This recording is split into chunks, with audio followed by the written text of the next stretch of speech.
Bino Masolo. Et je peux avoir les télécommandes pour le retour. Merci Nabandeko Bazola Andabiso partout à travers le monde. Bozalina. Est-ce qu'on peut prendre une transition? Voilà.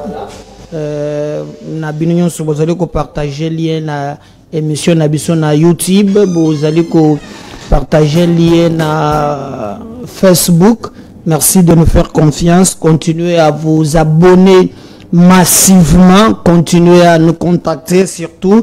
Yebisa biso soki ozali kolandela biso wapi komela biso na numéro ezali affiché na bas ya écran.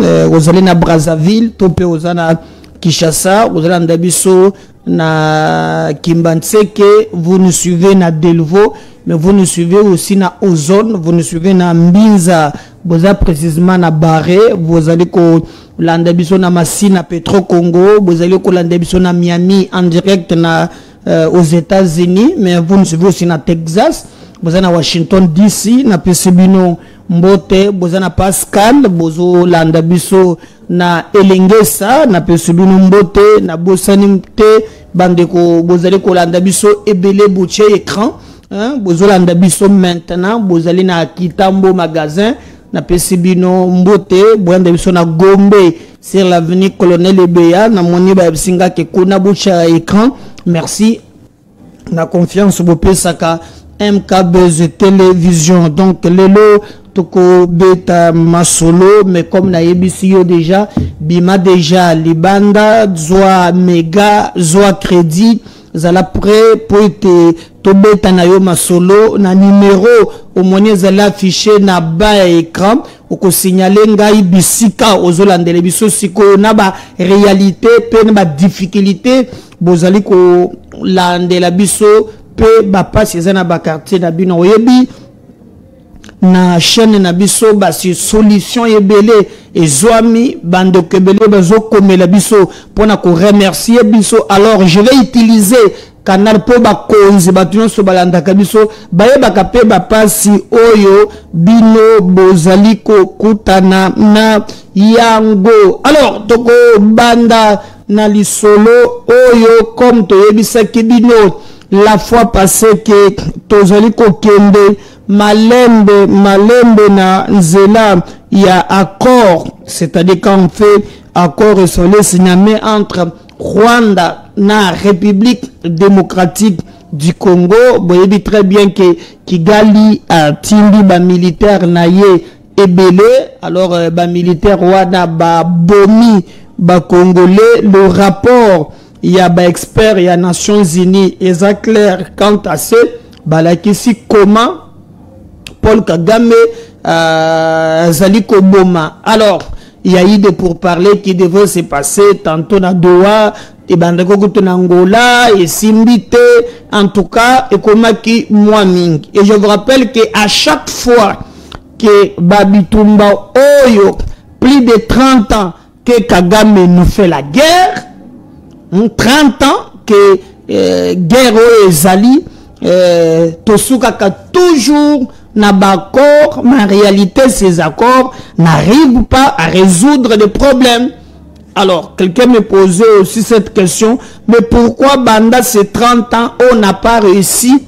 Il y a Kotonga une armée na capacité, il y a Batak Oyo Bazaliko Kosa et Labiso. Bon, par exemple Israël na Iran, États-Unis. Vous avez dit que le Iran a 8 ans, il y a qu'à se préparer. Il a pris le temps vraiment, il y a qu'à se menace.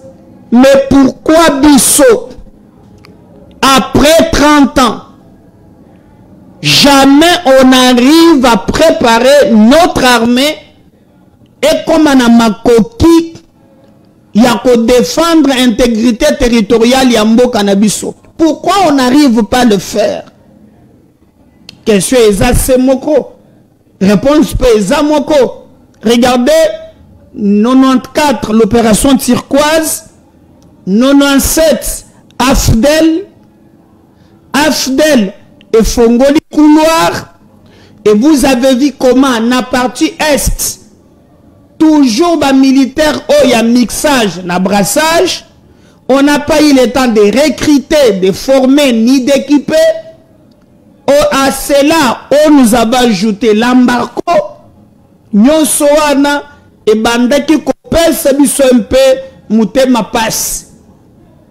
Merci que l'actuel président na 6 ans oyo asali na mutu ya mboka, il a compris qu'il faut commencer par recruter, rajeunir l'armée, kotia bato oyo bazana makoki ya ko défendre mboka pe baye bazana loyauté partagée. Donc je vais répondre na mutotuna kinga mutuna wana, mais comment on nous agresse plus de 30 ans, mais comment on arrive nous-mêmes aussi totonga armée na biso? Réponse compatriote yango wana, on n'a jamais recruté tout le temps que Kabila Bobo Salate qu'il a passé 18 ans comme président de la République. Si on prend Kabila d'abord, on commence avec Mouzé. Il y a 8 ans naïe, Tozuba Kabarebe et les autres. Et l'armée comment infiltrer, ce qui fait que Bomona qui même na Bitumba Oyo, à chaque fois que Rwandais Bazoya, qui comment le militaire Bazo Kima Bazo Tika Manduki, les cas, regardez comment Bukavu Kwei na facilité nyonso. Tu t'imagines pas que comment na pété nyonso Bukavu Kwei ya boy.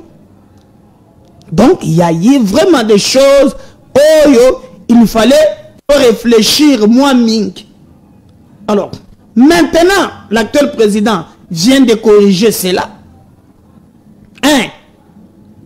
A Otsuko Sala Moussala, au Babengina niveau ya parlement, à PSI, loi ya programmation militaire, il vient aussi, toujours na schéma wana, kolokandenge nini, il y a, comment on recruter Babilenge, ko former bango, toko kana kenanzela wana toko kikozwa bandeko oyo bakoti na armée baza prêt ya kokufa pour na drapeau. Mais sur terrain il y a des choses oyo ezali penza ko faire deux fois. Les États-Unis annonçaient clairement que lobby ministre y affaires étrangères oyo ya biso na ministre ya affaires étrangères ya Rwanda bayebozo mona na bilili wana. Alors na bakokuta na aux États-Unis lobby pona ko signer vraiment cet accord. D'ailleurs je vais vous lire Trump azalaki na nini ya OTAN, réunion na bango basalaka ya OTAN, il a dit ceci: j'ai mis fin à la guerre entre la République démocratique du Congo et le Rwanda. Trump a lobby ye asilisi bitumba entre mboka na biso République démocratique du Congo pe bitumba wana ekosila pe entre biso na Rwanda. Mais batu bazali ko mituna e go accord ango soki ba signé bananga bakolongwa na Goma, bakolongwa na Bukavu. D'ailleurs ministre ya affaires étrangères ya Rwanda alobi wono na nini wana nil par ba comité que Rwanda a ko retirer ba militaire na ye immédiatement. Mais je ne comprends pas ce qui est. Mais quand on dit Essengeli va respecter intégrité territoriale, il y a République démocratique du Congo. Et d'ailleurs, selon information tozu, biloko bako signé, bana droite, États-Unis biseki bango, bango ba publier yango te. Mais au moins, batu bako comprendre quelque chose. Parce que président ya États-Unis a tchema ina monokote touro eza lisusu envoyé na yete eza ye moko na nini na bango ya OTAN il va accuser le Rwanda lobby, Rwanda koti na Congo, azo kata batu na ba machette, a lobby, nano amoni mutilation, ya ndenge wana te. Donc nous pouvons dire que le lot, parce que ce n'est pas na États-Unis, où il y a la capacité, il y a défendre intégrité territoriale, il y a mboka na biso kaka, mais au moins, le monde est devenu village moko planétaire. Je crois que le pays bazali vraiment kosungana. Alors, Bokolanda na nini oyo tokoloba ke ko ya Congo bayoki yango pambate le président ya États-Unis a eu parole, il a quitté le Rwanda à lobby Rwanda zoboma na Congo nana bamona pasi oyo koti nango na kanda ya ndenge wana tepe bazokata batu na bamashi. Ce sont des propos de Donald Trump, bien qu'il y ait en anglais, mais biso tomeki koloka mwandambo oyo ba limboli yango na français. Et de l'autre côté, alobi akome yé, j'ai mis la fin à la guerre entre la République démocratique du Congo et le Rwanda. De l'autre côté, il accuse publiquement Kigali alobi ba côté na territoire ya la République démocratique du Congo, ba mi côté lina ba machette, ba zo papa, ba zo boma, ezali likambo ya sobo. TV ezali radio T, je vais vous laisser Bolanda, président ya États-Unis, lo lengenini azali ko charger régime ya Paul Kagame, c'est-à-dire le Rwanda, par rapport à ba exaction. Oyo bango bazali ko sala le kolo ya ba civil, et nous allons revenir juste après. Pakistan, Kosovo, Serbie, pareil, le Congo être à l'ordre du jour, le Rwanda est entré au Congo, terrible, une guerre à la machette, avec des mutilations terribles, et on y a mis fin aussi. Personne n'a jamais fait quelque chose une chose de cette nature. Bien, le président Poutine est une personne, je crois, qui a été induit en erreur. Et je pense qu'on va résoudre cette guerre. On va réussir. On a déjà mis fin à 4 guerres depuis que je suis là. Le Pakistan, Kosovo, Serbie, pareil, le Congo être à l'ordre du jour, le Rwanda est entré au Congo, terrible, une guerre à la machette, avec des mutilations terribles, et on y a mis fin aussi. Personne n'a jamais fait quelque chose une chose de cette nature. Bien, le président Poutine est une personne, je crois, qui a été induit en erreur. Et je pense qu'on va résoudre cette guerre. On va réussir. On a déjà mis fin à 4 guerres depuis que je suis là. Le Pakistan, Kosovo, Serbie, pareil. Voilà, wana bolandi ezali président ya États-Unis azali ko fonda Kagame alobi aliko boma na lolenge ya mawa atamukete. Donc nous pouvons nous espérer que cause ya Congo ezali maintenant lobby le 27 nde bakokende ko signer cet accord entre la République démocratique du Congo bako signer ngo pe na Rwanda. Alors mutuna comme na lobaki na introduction ezali, est-ce que cet accord et que ça là que bananga na ba mususu ba se retirer? Il faut retenir que sans le Rwanda, Nanga et les autres bakoki côté le matin na armée ya Congo ba bundata une minute. Ba manduki oyo bande ku ya OTAN oyo de Donald Trump akeko lo bana bango ke bazali ko bomanango ba congolais ba manduki no wana ba ebande ko utana OTAN. Alors toze la lobby nde bakotia mokoloto tokoyeba maintenant suite bamusu balobi soki ba signé likambo na lobby processus ya Doha eko continuer na ba M23 pour te baluka lolenge nini survie na bango ezala.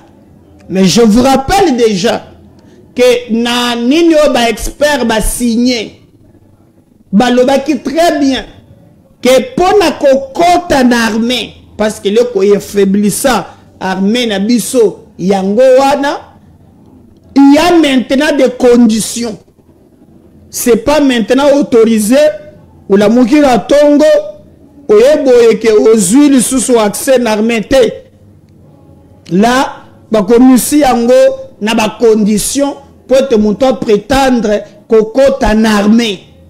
Alors, on va voir comment les Kambongo kozali là. Est-ce et kolongo la bango ba kozala nakat parce que selon Tomosusu balobi le plus grand perdant na likambo ezali nanga e Kabila po makambo ya Kabila na zoko tango kala mingi te na kokota makambo ya Kabila kala mingi te. Mais pour le moment, il faut retenir que lobby le 27 ezali officiel aux États-Unis. Ministre Nabiso Weiner Kaikwamba kozala kuna na Rwandais oyo ba kokuta na kuna po ba solo. Quelqu'un m'a posé la question, qu'en est-il na maladie oyo ya Paul Kagame bolobaki ka kufi. Soko bolandaki émission nanga ya suka no lobaki bozwango entre guillemets parce que je savais que c'est là qui ce qu'on appelait le poteau diversion.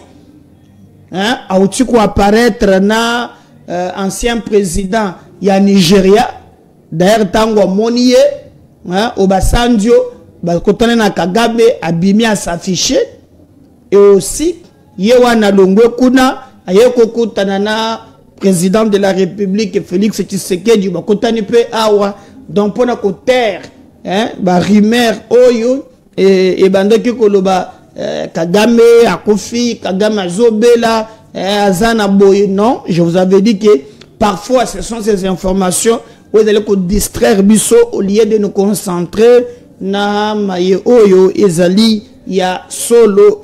Nous allons vraiment couper ces informations. Lobby ceux qui va signer cet accord, est-ce que va ko divulguer ba biloko nyonso za na kati po bato bayeba tokotala parce que le reste o bato bazolo bazo spéculer mutu oyo aza penza na quintessence oyo ko signame lobby penza azate. Est-ce que ba chef d'état ba Afrique net médiateur togolais yé pas kozala, ce n'est pas l'ordre du jour. Est-ce que ba président de la République ya Congo mboka na biso Fati na Kagame ba kozala, c'est pas encore annoncé. Les officiels les alliés lobby le 27 ministre affaires étrangères ya mboka na biso na ministre affaires étrangères ya Rwanda ndeba kokende po ba signer yango ya libela parce que ba expert na bango bazalaki déjà na likolo ya mesape ba signer yango ndenge et longo bani. Et d'ailleurs comme la lobaki Donald Trump a lobby à tout la lobby que a commis ko senga prix Nobel de la paix, hein, parce que à celui-ci bitumba na Congo entre Rwanda, il est parlant de Pakistan, tu peux Kolobayango, mais attendons voir ni nezali ko pesa. Joseph Kabila Kabange batu ya peperde na mikolo leka babandake ko finga bado sous le bois, hein, bino bosalaka makambo sous le bois. Mais système a changé pour autozoloba Kabila silisi consultation na Goma a autozoloba Kabila a commis consultation na Seba Nzete au soir ndolo bana batu ya 10e que sous le bois. Kabila aussi a bandi ko sala politique sous le bois. Donc azali ko yamba batu na Bukavu. Alors suite na ye ko zala nini s'il termine Bukavu akokende lisusu wapi bato bazali penza komituna mituna ebele c'est rôle na ye penza na likambo wana akokende nango wapi boyebi ke awa na Sénat bazwaki mukano ya kolongola ba militaire na ye et pe ba autorisaka poursuite bien que jusqu'aujourd'hui nan toyoka procès mon côté quant à c'est mais tu sais que dialobaki que insécurité nyonso bino bozali ko mona kuna kombo nango Kabila mutu mususu te bolukela ngo kombo te sufoko pesa kombo bo pesa ngo Kabila. Et d'ailleurs cette rumeur circulait mingi parce que jusque là c'est pas officiel que le président de la République Ayamba Kabasango il aurait dit que en tout cas na masolo ya dialogue tokokutana sauf Katumbi sauf Kabila, vrai ou faux, en tout cas je crois le temps et qu'on permettre biso toyeba vérité wana. Mais pour le moment Boluga Lesusu Kabila na Goma te, il a quitté Goma. Maintenant à bandi ba consultation na Bukavu comme d'habitude à banda qui na ba association ya ba joueur ya ba mama marichère zo ya ba mouvement citoyen ba confession religieuse. Alors ici ezani hein, ici eza alinga salani en tout cas ezali ko yebanate. Les gens qui me posent la question non ngana tekala ko mona mama Olive pembeni na yete batoyo ngai na mesena ko mona bango ezali Moïse Nyarugabu tomoni oyo atindaki na États-Unis kikaya bini karubi po akende ko contraindre pe aluka moyen ya Rwanda États-Unis fallait ba empêcher accord wane signé entre Rwanda na RDC moni Katumbi azalaki kuna kikaye pe Kabila tindaki ye kuna po ba barricade malgré ba matili kolo ba kitina se Trump le bikaka ke ye fallait asilisa bitumba. Donc Kabila azana Bukavu sans kikaya il est aux États-Unis mais Moïse Nyarugabu azakuna tozada oyo patience aiba ya Ojefrem azape kuna. Donc na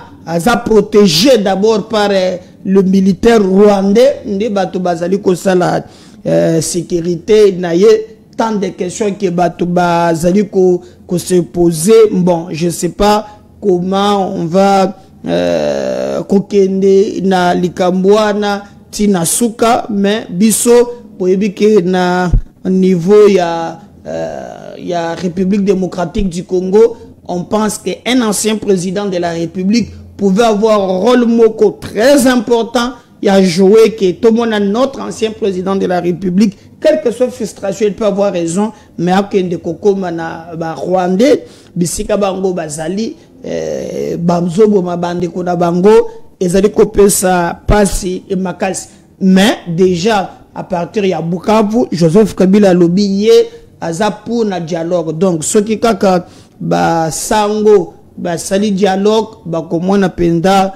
Joseph Kabila akieyi akotipe na dialogue wana bomoni mukili nde balobaka mukili mbanga ntaba lelo yepe akokoma participer na dialogue.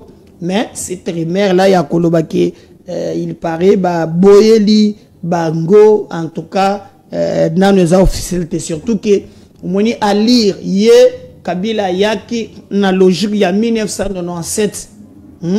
Na 97 Kabila venait déjà pour na kozwa ba ville nde Kagame songa ki bango bazwa. Mais cette année etamboli penzate ezali likambo moko ya kokamwa. Mais attendons voir pour toyeba soki penza tokokwende wapi ezali na likambo moko oyo na kolinga to beta na bino sete to alerter attention ya bakonze na biso.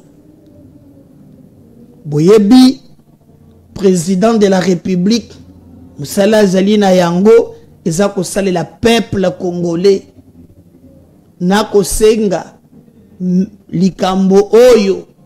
Est-ce que gouverneur ya ville yebi to pe atinda batu na ye po balandela likambo oyo ekomi ko sala pasi.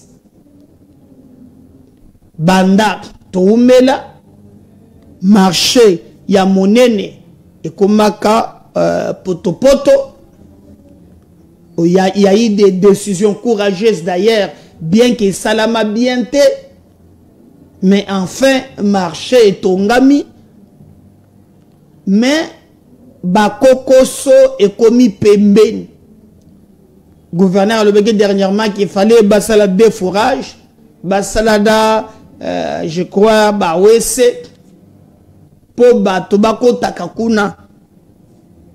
Mais là où les bas blessent, malgré cette initiative, nous apprenons d'être au chat vidéo oyo toko nako senga même ba syndicaliste ba tunyonso o bateka kana banini wani ya un numéro qui passe là o bomoni ezali affiché na ba écran na bino sengeli bo contacter biso poto ye ba vraie version ya likambo wana parce que likambo yo ezali bumba montoyer nangote et outil na Gentini Ngobila, mais on parle na société moko kombo sojema.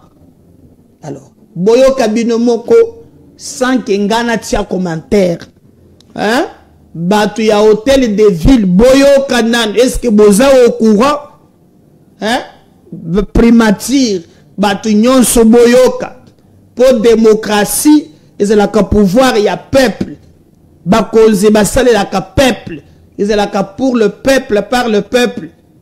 Tozo linga penza, bameka kotala likambo ya zando, pambate mabota ebele, ezelaka be na kati wana. Mais parce que TV ezali penza radio te, toko kende na ngambo ya technique, place abedi azali, tokende kotala vraiment bato bazoloba pour biso tokolobate et on va revenir to continuer avec cette émission. Mais ça va au la biso maman ndunda pour futa combien toyoki basango déjà ba pesi bamboko ba zo mais ça siga ouais ba ke bo to la biso za luté bo pesa ki biso zandu bo bibo senga ki biso bo zo pour ba bogisa mais bo tela ba 1 mètre 30 $60. Ata bino moko vraiment maman ndunda maman matembele aso mabilanga ndunda mobimba wana 1 mètre 30 ezaka 25 000 francs congolais mais yo spécial na montant que non il y a $60 afuta mesa est-ce que simba chef de l'état oza pour na biso batu oza pour na bango te o bazo kanisa ba commerçant na biso baza na droit ya kozwa mesa gratuitement mais le cola tous mona makambango ndengezo kende non sojema mutatonga qu'il faut au moins $60 par 1 mètre. Peut couper sa garantie à 6 mois anticipé, 1 mois anticipatif, ça fait 7 mois ça le rôle à $420 non c'est trop pour les commerçants bon on les atte ba maman bateka kanguba ba maman bateka ka ba pondu bandunda c'est que place tabonga kozala atte ba mesa ba hôtel la biso ba maman ndunda pour ba futa combien toyoki basango déjà ba pesi bamboko ba zo mesa siga ouais ba ke bo to la biso za luté bo pesa ki biso zandu bo bibo senga ki biso bo zo pour ba bogisa mais bo tela ba 1 mètre 30 $60 ata bino moko vraiment maman ndunda maman matembele aso mabilanga ndunda mobimba wana 1 mètre 30 ezaka 25 000 francs congolais mais yo spécial na montant que non il y a $60 afuta mesa est-ce que simba chef de l'état oza pour la biso batu oza pour la bango te o bazo kanisa ba commerçant na biso baza na droit ya kozwa mesa gratuitement mais le cola tous mona makambango ndengezo kende non sojema mutatonga qu'il faut au moins $60 par 1 mètre. Peut couper sa garantie à 6 mois anticipé, 1 mois anticipatif, ça fait 7 mois ça le rôle à $420 non c'est trop pour les commerçants bon on les atte. Bon, nalobi hein, nazozela batu ya ba syndicat écrivez-moi pour nazape na rubrique boko ya ba dossier quartier na yo eza wapi bozolandelanga wapi difficulté na bino eza wapi oza TV na bino oza TV na bino komelanga yi filmer tinda na numéro na WhatsApp net bande musuba komia okoyoka na kotanga na kubanda kotiko mwa 10 minutes ou 20 minutes on a banda kozwa 3 ou 4 dossiers na ba coin oyo bakonzi basundoli ndenge population azomona passe. Ce que je vais demander en tout cas na monsieur le gouverneur, tu as une commission aux alaki na zandu yoka nde bandeko bazoloba nani azo senga mbongo wana sojema ndenge bazoloba 420 $ pour 1,30 m. Alors soit mais les nandoni ba magasin balobi pare ba 2000 $ nde nazo yoka ba 4000 $ te bosalango ndenge président lingaki ezala ya ba congolais ndenge neza bien te. Nos équipes bakokita sur place pour s'enquérir, mais comme na lobby il faut na kutana na baye batu ya sojema Congo sojema botika misala mabe bokocha moi quelque chose oyo mutoko comprendre mais bozo senga garantie à 6 mois l'état ya moi ko lobi ke garantie à 3 mois pour ndako mais bino bozo senga ya 6 mois même bien que ça commercial na moi moko tu comprends rien. Non, ça passe. Ça passe. Ça passe. Ça passe. Ça passe. Mais comme biso tokobeta masolo na bino eza pe na makambozo nyoko la batu botala ndenge awe eza na sanef bodia sanef non RTNC bomona koma batu moko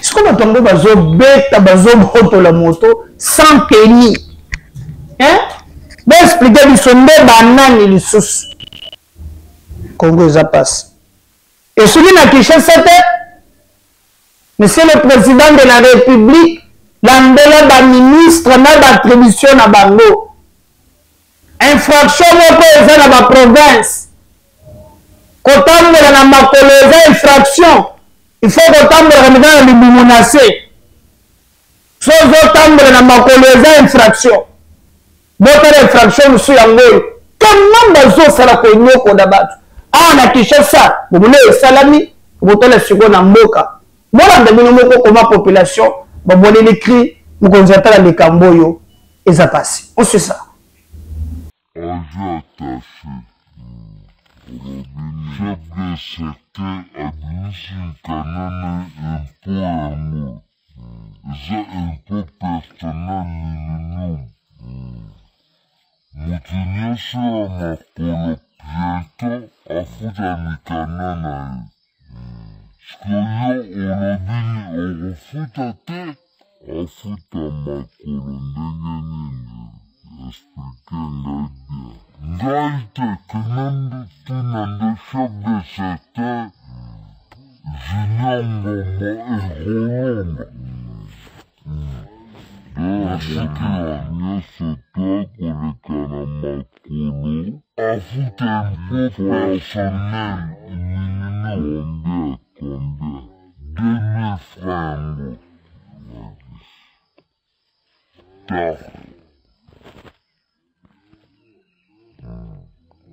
on a toujours na lolongwa bar bolondo tia bar bolondo nano tosilani kino fule pesi nyosoni on esi na grande instance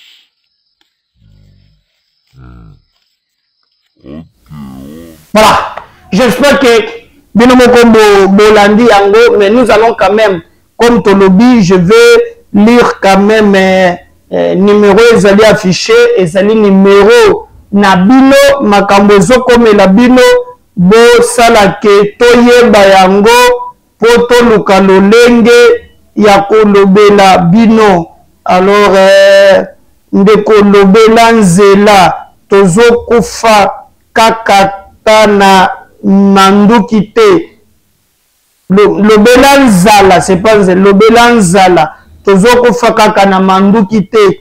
Alors ndeko ya ebisi place azali kolandela biso te tolobela nzala bato bazoko fakaka na manduki te, c'est que même na nzala pe bato bazali ko ekufa. Alors ndeko moko akomeli alobi ngai nazo landa bino na masina, s'il vous plaît bobeta CTP pona kuluna masina za monene apesi biso pe place azali kolandela biso te.